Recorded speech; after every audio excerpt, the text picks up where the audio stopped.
अस्सलाम वालेकुम, good morning. कैसे हैं आप सब? मैं शारमिन आप लोगों को अपने चैनल में वेलकम करती हूँ, है ना। तो आज हम लोग पढ़ाएंगे, क्या पढ़ाएंगे? कुछ तो बोलो, कुछ नहीं बोलोगे, मैं बता रही हूँ।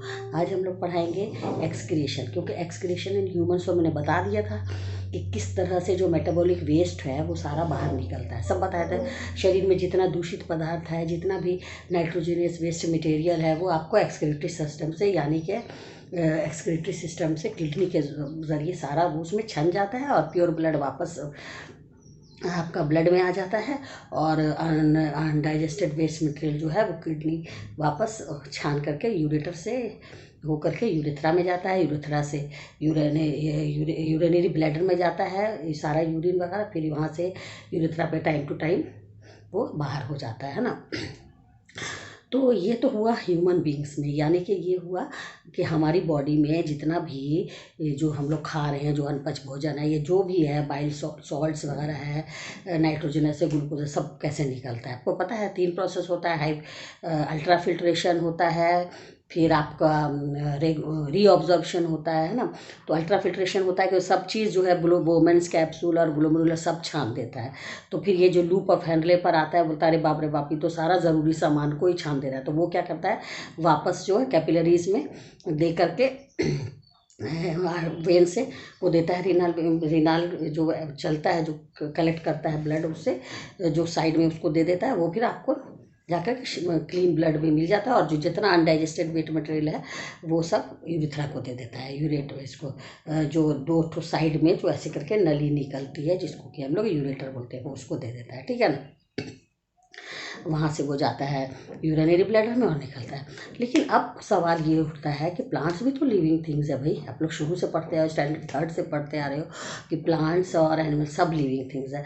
तो जो प्लांट लिविंग थिंग्स होता है, तो अब बताइए कि प्लांट में भी एक्सक्रीशन होता होगा, वो भी आपका फूड बनाता है, वो भी खाना लेता है, उसको भी ज़रूरत है कि जो उसके शरीर में दूषित चीज़ है, पॉइजनस चीज़ है, उनको बाहर निकालें। तो हम लोग प्लांट्स होता है, लेकिन उसका इतना ज़्यादा डेवलपमेंट नहीं होता है, इतना नहीं होता है। लेकिन फिर भी वो लोग भी अपना एक्सक्रीशन होता रहता है टाइम टू टाइम, और वो लोग भी अपना सारा कुछ शरीर से बाहर, उनकी जो बॉडी है उसके बाहर निकाल देते हैं। तो अब पूछोगे कि मैडम वो लोग कैसे निकालते हैं, तो वह ये मैं बता रही हूँ कि आप देखते हो कि सबसे इम्पॉर्टेंट पार्ट जो होता है वो प्लांट का लीफ होता है ना, लीफ का। तो लीफ में स्टोमेटा होता है, अपर साइड होता है ना। स्टोमेटा क्या होता है, एक छोटा सा पोर्स होता है, छोटा सा छिद्र होता है लीफ में, जो कि गार्ड सेल से बना रहता है। स्टोमेटा क्या होता है, लीफ में इस तरह का एक होता है, इस तरह का बना रहता है ना, इस तरह का रहता है स्टोमेटा इस तरह का रहता है। तो ये स्टोमेटा से क्या करते हैं कि जितने भी वाटर मिनरल्स हैं, ये है वो वाटर वेपर से वो बाहर निकलता रहता है। लेकिन हम लोग क्या करते हैं, सबसे पहले इस जो हम लोग एक्सक्रीशन इन प्लांट पढ़ते हैं ना, इसको हम लोग 3 पार्ट में डिवाइड कर देते हैं। सबसे पहला हो गया सॉलिड वेस्ट, ये सब भी सॉलिड वेस्ट निकालता है। दूसरा हुआ लिक्विड वेस्ट, ये भी लिक्विड वेस्ट निकालता है। थर्ड हुआ गैसियस वेस्ट, यानी कि ये भी 3 शक्ल में ये अपना एक्सक्रीटरी प्रोडक्ट्स को, मेटाबॉलिक वेस्ट को बाहर निकालते हैं। अब सॉलिड वेस्ट क्या हुआ, कभी कभी आप देखते हो कि बहुत सारा पत्ता जो है वो झड़ के, विल्टिंग ऑफ लीव्स होता है ना, ऑटम में पत्ता पूरा झड़ जाता है, पुराना हो जाता है, क्योंकि कुछ चीज़ें जो होती है ना, जो प्लांट में यूज़फुल नहीं होती है, वो जमा हो जाती हैं, स्टोरेज हो जाती है। होता है कि जितना भी ये जो है उसका जो लीफ पोर्शन है, उसमें जब इकट्ठा हो जाता है, तो लीफ जो है टाइम टू टाइम पर निकलता रहता है ना। तो ये सारा जो है लीफ वगैरह जो है वो वेस्ट प्रोडक्ट्स के रूप में, लीफ जो ज़मीन पे गिर गया, इसका मतलब कि वो अपने अंदर सब कुछ लेते हुए, जितना भी इम्पोर्टेंट चीज़ है जो कि आपको पेड़ पौधा के लिए इम्पॉर्टेंट नहीं है, उसको लेके वो पत्ता विल्टिंग ऑफ लीव्स हो जाता है, यानी गिर जाता है। तो ये सब होता है, यानी कि बार्क, कभी कभी आप देखोगे कि उसका जो स्टेम का जो बार्क है साइड वाला, वो निकल जाता है ना, मतलब उसका छाल जो है वो अपने अपने निकलता रहता है, ऐसे करके छाल जो है वो इस तरह का। तो ये सब है सॉलिड वेस्ट हो गया, समझ में आ गया ना। बार्क निकलना, स्टेम में जो लेंटिकल्स होता है, स्टेम की जो बाहर कवरिंग होती है ना, लेंटिकल छोटा छोटा पोर होता है। फिर आप कभी देखते होगे यही सब चीज़ निकल गया, इसको हम लोग बोलते हैं कि ये सॉलिड वेस्ट मटेरियल है ना।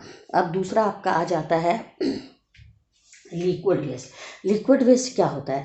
लिक्विड वेस्ट जो ऐसी चीज़ होती है कि जब आप पौधे इस तरह से ग्रो करते हैं कि जब उसको पानी की ज़रूरत नहीं है, उनके बॉडी में ऑलरेडी बहुत वाटर है, अब उनको पानी की ज़रूरत नहीं है, तो वो ट्रांसपिरेशन के ज़रिए पानी बाहर निकाल देते हैं, है ना, माने कि वाटर वेपर्स के रूप में, है ना। ट्रांसपिरेशन होता है, तो ट्रांसपिरेशन के ज़रिए क्या हुआ, वाटर जो है या जो भी उसके अंदर का मिनरल्स वो वाटर वेपर के रूप में बाहर निकल जाता है स्टोमेटा से, या उसके जो लीफ का जो छोटा छोटा पोर्स होता है, तो ये भी एक तरह का वेस्ट मटेरियल निकल गया। और कभी कभी क्या होता है कि ये तो डे टाइम में हो जाता है, ये दिन में होता है, क्योंकि सूरज की रोशनी में आपको फोटोसिंथेसिस होता है, ट्रांसपिरेशन भी होता है ना, कंटिन्यू होता रहता है। लेकिन कभी कभी जब रात हो जाती है तो उस टाइम तो फोटोसिंथेसिस रुक जाता है, रात के टाइम तो फोटोसिंथेसिस नहीं होगा, तो रात के टाइम में क्या हो जाता है, वो उसके लीफ में एक और छोटे छोटे पोर्स होते हैं जिसे हम लोग कहते हैं हाइडोथॉर्ड्स कहते हैं।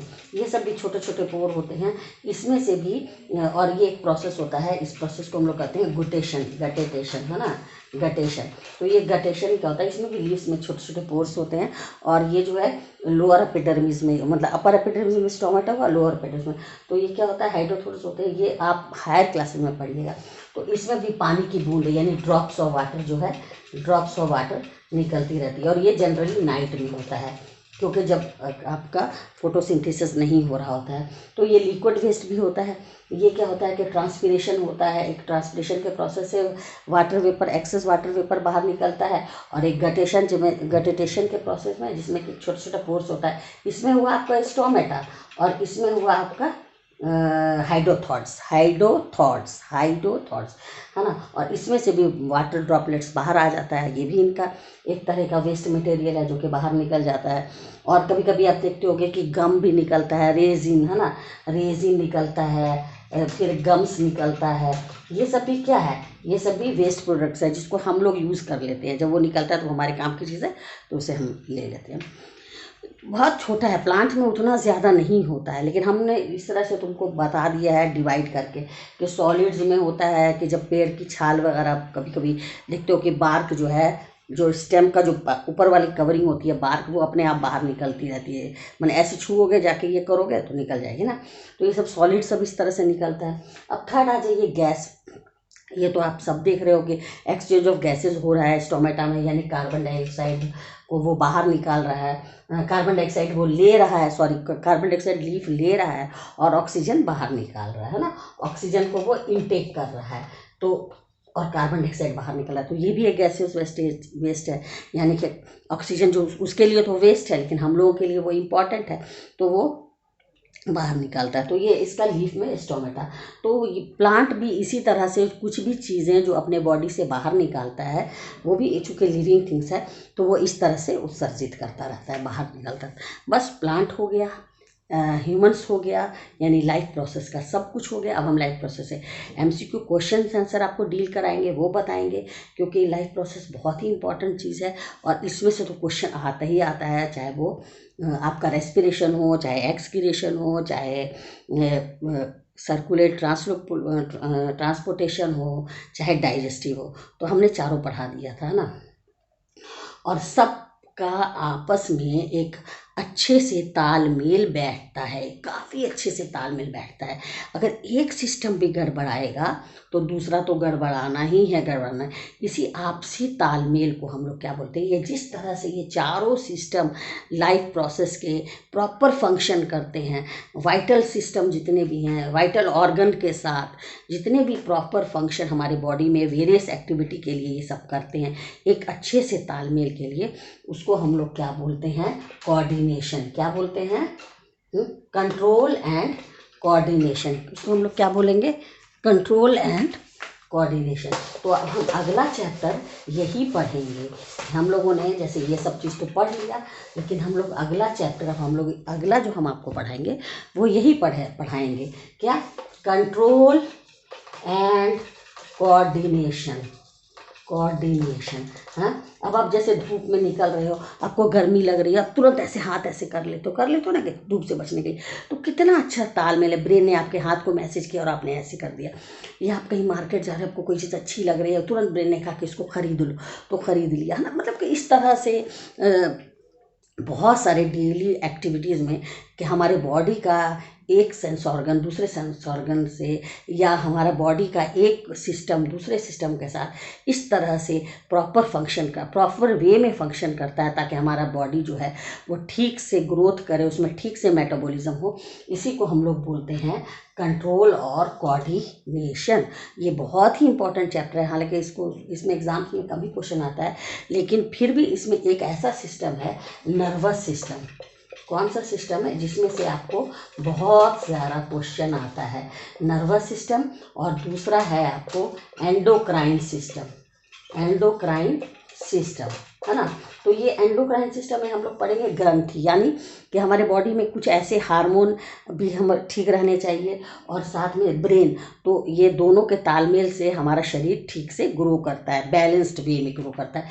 अगर ये हार्मोनल गड़बड़ी हो जाएगी तो हमारा डेवलपमेंट ठीक से नहीं होगा, हमारा ग्रोथ ठीक से नहीं होगा, कुछ हार्मोनल प्रॉब्लम्स हो जाता है, उसके लिए डॉक्टर के पास जाना होगा। और अगर नर्वस सिस्टम में जो हमारा पार्ट आता है, जैसे ब्रेन आता है, स्पाइनल कॉर्ड आता है, ये अगर गड़बड़ाया तो पूरा सिस्टम ही गड़बड़ा जाएगा। तो हम लोगों ने 4 सिस्टम ऑलरेडी पहले पढ़ लिया था, digestive system, circulatory system, excretory system and last में रेस्पिरेटरी और एक्सक्रीटरी हम लोगों ने पढ़ लिया था, प्लांट में भी और ह्यूमंस में भी। तो अब हम लोग एक और सिस्टम, 2 सिस्टम और पढ़ने जाएंगे, जो कि बहुत ही ज़्यादा इम्पॉर्टेंट है। समझ रहे हो ना आप लोग, ये बहुत ही इम्पॉर्टेंट है, नर्वस सिस्टम और एंडोक्राइन सिस्टम। यानी नर्वस सिस्टम, जैसे अब हम लोगों ने बताया था कि किडनी का फंक्शनल यूनिट क्या होता है, नेफ्रॉन होता है, इसलिए उसके डॉक्टर को नेफ्रोलॉजिस्ट बोलते हैं।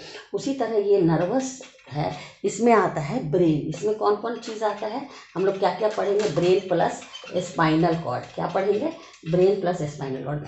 और अब कौन सा मैसेज कैसे हमको पहुंचाता है, यानी सेंस ऑर्गन से सारा मैसेज लेके ब्रेन में पहुंचाना, फिर ब्रेन से सारा मैसेज हमें क्या एक्शन लेना है, सारा मैसेज मोटर नर्व से। तो ये सारा जो पहुंचाता है ब्रेन से और स्पाइनल कॉर्ड से, ये सब हम लोग पढ़ेंगे नर्वस सिस्टम में। तो अब ये सब कौन काम करता है, तो ये हमारा काम करता है, इसके यूनिट को बोलते हैं, ब्रेन के यूनिट को बोलते हैं न्यूरॉन। क्या बोलते हैं, न्यूरॉन। तो हम लोग अब अगला क्लास जो पढ़ेंगे वो हम लोग न्यूरॉन के बारे में पढ़ेंगे, ब्रेन के बारे में पढ़ेंगे, स्पाइनल कॉर्ड के बारे में पढ़ेंगे। और ये नर्वस सिस्टम आपका इम्पॉर्टेंट है, क्योंकि अगर ये ही नहीं रहेगा तो कोई भी सिस्टम आपका कंट्रोल नहीं हो पाएगा। एक अच्छा से तालमेल, जैसे हम इतना बोल रहे हैं, आप समझ रहे हो, आप समझ रहे हो, तो हम लोग के आपस की जो अंडरस्टैंडिंग है, आपस की जो तालमेल है, कोऑर्डिनेशन है, अगर अच्छे से रहेगा तो आप पढ़ाई करोगे, खूब नंबर लाओगे, 90 से अबव, 95 से अबव लाओगे, अगर समझ जाओगे तो। आप नहीं पढ़ोगे तो कोई उसका इलाज ही नहीं है ना। तो यही सब बात है कि आप लोग पढ़िए, खूब ध्यान लगा के पढ़िए, आपके पास इतना टाइम है, आराम से बैठिए, पढ़िए, समझिए, और एक बार दिमाग में जाएगा, 2 बार पढ़ो, 3 बार पढ़ो, पढ़ते पढ़ते एट लास्ट आपके माइंड में वो अपना जगह बना ही लेगा, आपको याद हो जाएगा। जब एग्ज़ाम में जाओगे तब खुद ब खुद लिखने लगोगे, है ना, खुद ब खुद लिखने लगोगे। तो ये ब्रेन के बारे में हम लोग एक्चुअली में अब पढ़ने जा रहे हैं। आपको पता है कि हमारे बॉडी में तो पूरा एक नेटवर्क का जाल बिछा हुआ है नर्वस सिस्टम का, ये ब्रेन है ना। अब ब्रेन से ही पीछे ये स्पाइनल कॉर्ड निकलता है, और उसके तरफ से बहुत सारा नस, पूरा नेटवर्क निकलता है, जो कि हर पार्ट में जाता है, और इतना तेज़ी से ये लोग करता है। एक बार अकबर से अकबर पूछा था बीरबल से, सबसे तेज़ क्या चलता है, और बीरबल इतना चालाक बोल दिया, सबसे ज़्यादा हमारे शरीर में नस जो है वो 1 सेकंड नहीं लगता है उसको मैसेज आपको ब्रेन से दूसरे हेड टू टो एक पार्ट में जाना, और सारा मैसेज आपको ब्रेन में देना, है ना, क्योंकि ब्रेन जो है वो कंट्रोल पावर है। तो हम लोग यही पढ़ेंगे नेक्स्ट क्लास में, कंट्रोल और कोऑर्डिनेशन, जिसमें 2 पार्ट पढ़ेंगे, नर्वस सिस्टम और एंडोक्राइन सिस्टम। एंडोक्राइन सिस्टम में बहुत सारे ग्लैंड्स के बारे में हम लोग पढ़ेंगे, बहुत सारे हार्मोन्स के बारे में पढ़ेंगे। जैसे हमने किडनी भी बताया था, तो यहाँ पर एड्रीनल ग्लैंड होता है, यहाँ पर पीनियल ग्लैंड होता है, पिट्यूटरी ग्लैंड होता है, ये सारा बहुत सारा हार्मोन्स, उनका क्या फंक्शन है, हाइपोथैलेमस कहाँ पर होता है, ये बहुत सारी चीज़ें। तो बहुत इंटरेस्टिंग आ रहा है चैप्टर। तो हम लोग वही पढ़ेंगे, न्यूरॉन के बारे में पढ़ेंगे, न्यूरॉन कैसे काम करता है, न्यूरॉन का कौन कौन सा मेन पार्ट है। आप लोग भी एक बार पढ़ लीजिएगा, फिर यहाँ आइएगा और जवाब दीजिएगा। और देखिए मज़ा आता है पढ़ाने में। साइंस एक इतना अच्छा सब्जेक्ट है। हम लोग शुरू से साइंस में हम लोगों को लगता है कि कैसे लोगों को इंटरेस्ट नहीं आता है इसमें, हर चीज़ में क्यों। आप पढ़ते जाइएगा, छोड़ दीजिएगा पढ़ाई तब तो हो गए काम से। आप जितना छोड़ोगे उतना आप उससे दूर भागोगे, लेकिन आप टच में रहोगे, हमेशा पढ़ते रहोगे और अच्छे से समझते रहोगे तो आपको बहुत अच्छा लगेगा। तो इसके लिए थोड़ा सा तो मेहनत करना ही बनता है भाई। मेहनत तो कुछ, मेहनत का फल भी मीठा होता है ना। तो आपसे यही उम्मीद है कि आप लोग अच्छे से पढ़िए, ध्यान दीजिए। और कल हम आपको फिर नर्वस सिस्टम से स्टार्ट करने जाएंगे, यानी न्यूरॉन नर्वस सिस्टम कैसे मैसेज आता है, कैसे मैसेज आता है, सेंसरी नर्व क्या करता है, मोटर नर्व क्या करता है, रिले नर्व क्या करता है, मिक्स नर्व क्या करता है, यही सारी बहुत सारे कलम पढ़ाएं। तो आज के लिए बस इतना ही। Take care.